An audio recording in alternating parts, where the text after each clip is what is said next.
নারায়ণগঞ্জের বিভিন্ন এলাকায় গ্যাসের তীব্র সংকটে জনজীবনের নাভিশ্বাস উঠেছে। গ্যাস না পেয়ে বিকল্প জ্বালানি হিসেবে মাটি ও ইলেকট্রিক চুলায় কাজ করছেন গৃহিণীরা। বিস্তারিত জানাতে সিটি কর্পোরেশনের ২ নম্বর ওয়ার্ডের বুকস গার্ডেন এলাকা থেকে সরাসরি যুক্ত হচ্ছেন প্রতিনিধি হাসান মজুমদার। বাবলু, একটু গ্যাস সংকটের চিত্রটি তুলে ধরবেন আমাদের কাছে।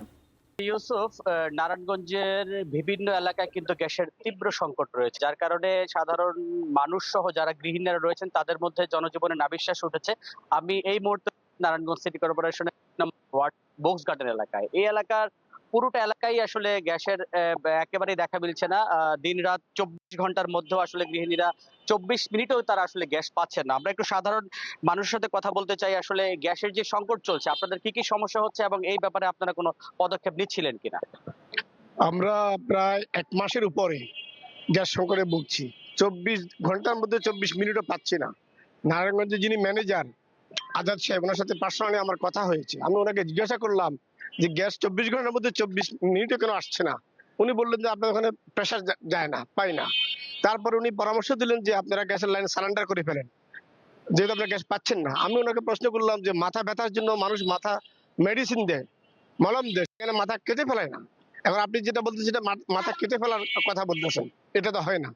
তারপর ওনাকে বললাম যে রাত ৩টায় কোথাও চুলা ইউজ হয় না, কোথাও মিল কারখানা চলে না, সে সময় গ্যাসের প্রেশার কেন থাকে না? ৩টায় যদি আসতো তাহলে আমার মনে হতো যে লাইনের সমস্যা, প্রেশারের সমস্যা।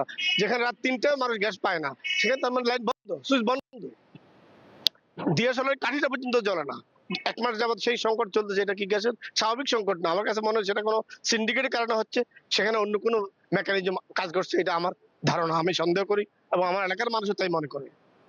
কি কি সমস্যা হচ্ছে যে গ্যাসের সংকটের কারণে? গ্যাসের সমস্যা আজকে ১ মাসের উপরে টোটালি পাই না।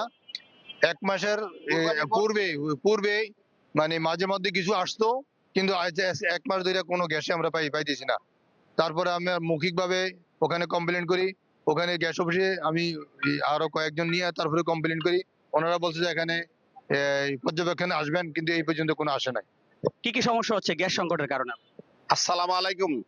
আমরা দেশবাসী সিদ্ধিরগঞ্জ থানার ২ নং ওয়ার্ডের আমরা দীর্ঘদিন গ্যাস পাই না। গ্যাসের বিল দিয়া যাইতাছি, সিলিন্ডারের দাম বাড়াইতেছে, কমাইতেছে, এইভাবে আমরা কষ্ট করে চলতেছি সবাই। আসলে সাধারণ মানুষের যে কথা, দীর্ঘদিন গ্যাস না পেয়ে আসলে সংসারে বাড়তি খরচ যুক্ত হয়েছে। গ্যাস না পেয়ে কেউ কেউ কেউ মাটির চুলে রান্না বান্না করছেন, এক্ষেত্রে লাকড়ি লাগছে, তাদের প্রতি মাসে ২ থেকে ৩ হাজার টাকার লাকড়ি কিনতে হচ্ছে। পাশাপাশি যারা মাটির চুলোয় যারা ব্যবহার করছে না, তারা ইলেকট্রিক চুলা ব্যবহার করছে, সেক্ষেত্রেও কিন্তু তাদের ৩ থেকে ৪ হাজার টাকা গুনতে হচ্ছে। তো সব মিলিয়ে আসলে এই গ্যাস সংকটের কারণে সাধারণ মানুষের মাঝে আসলে তাদের জনজীবনে নাভিশ্বাস উঠেছে, এমনটি আমাদেরকে জানিয়েছেন। মুন্নি ইউসুফ, এই ছিল আমার কাছে নারায়ণগঞ্জের গ্যাস সংকটের সবশেষ খবর।